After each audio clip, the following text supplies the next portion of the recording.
Hey everyone, I'm going to be honest with you, I wasn't going to do a video this week. I was going to go on vacation like everybody else in Australia. It's New Year's, it's the first week of the year, we pretty much all go to the beach. Unfortunately, woke up with a bit of a sore throat yesterday morning, took a COVID test, and we're stuck at home. Anyway, so look, I thought I'd do a bit of a different video considering I've got a bit of time on my hands, and I'm going to talk about the bane of the existence of every accountant in the world at the moment, and that's valuations, believe it or not. If you want to know more, keep watching.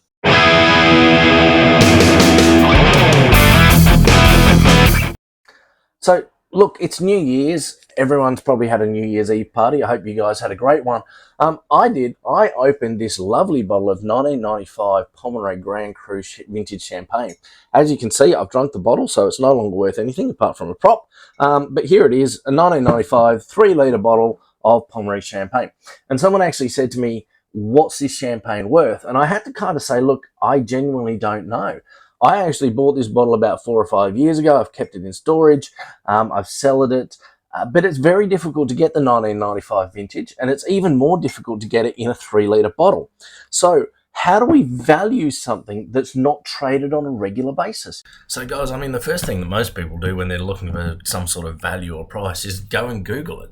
So if you go and Google this bottle of champagne, it's a Pomeroy Grand Cru 1995 3 litres, you get a number of results, but often they don't match. So the first one that comes up is a 1.5 litre from 2000.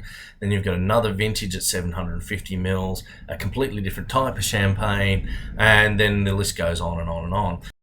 So guys, if you're lucky enough to have a big pile of gold sitting around, or silver, or diamonds, or even oil, coal, steel, any of those things that are commodities, it's actually fairly easy to figure out what that's worth, because these things are traded on a daily basis around the world.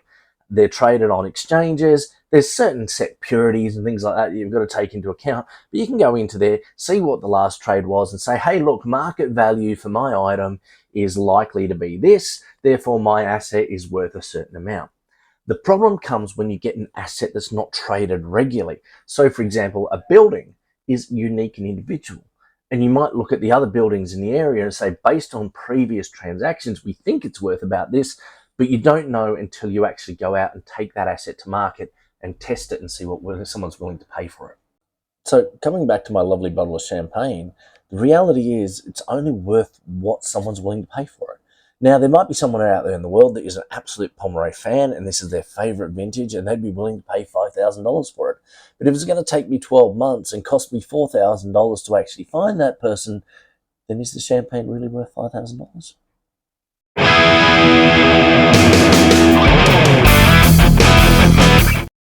Sorry about that, guys. COVID put me down for a couple of days, but the good news is I'm back. I'm recovered. We've had a change of outfit, a change of weather, and I'm back to talking about asset valuations.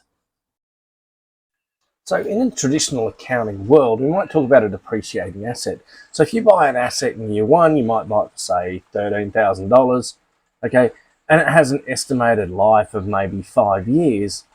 Okay, there's a few things you need to take into account. A scrap value of, say, $300. Then you can start working out how much depreciation each year is going to cost. It's going to be around $200 a year. So in year 2, your asset's going to only be worth $1,100. Year 3, it's only going to be worth $900, etc., etc. And that works really well with an asset that starts at a known value and finishes a known value. But what happens with something like a residential home?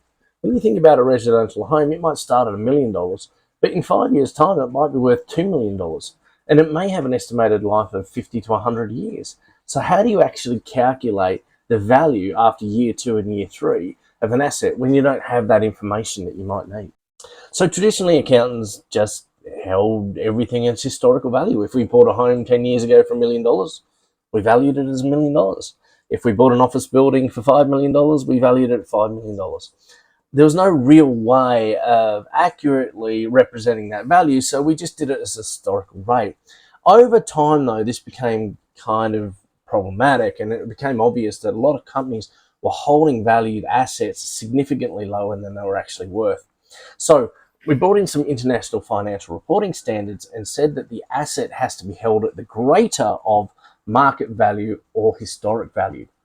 So this created an issue because suddenly we had to go out and do a market analysis on all the assets that we held as a company. And some companies don't really have a problem. Maybe they just own a factory and the factory, hey, doesn't really appreciate it, actually depreciates like a normal asset. But other companies did own property. They owned things like property in the middle of the city, and that property was going up in value. And that rise in value was actually kind of masking the profit the company was making from their normal operations.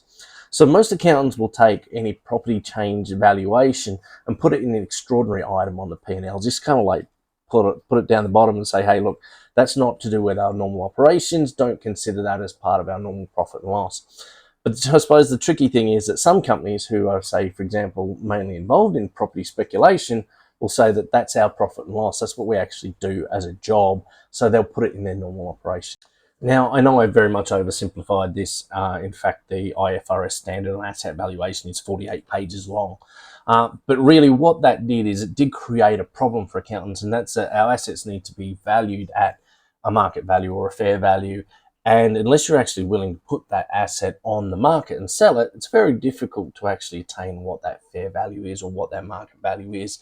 And although there are people out there that are experts in doing this, anytime they provide a valuation, it's simply an opinion. And the next year, someone else might come along and have a different opinion. And small movements in that opinion can actually have a big impact on the profitability of a company.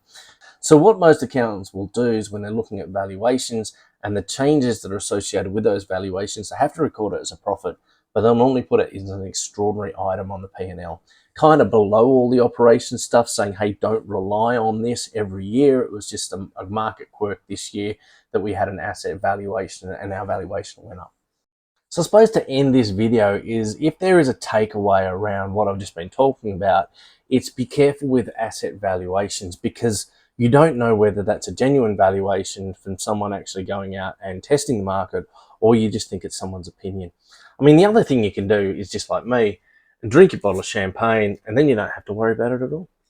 Hey guys, I'm Andrew Chapman. If you like my videos, hit the subscribe button. If you've got any questions or comments, put them in the comments down below. I'll get back to you as soon as I can. Thank you. See you next time.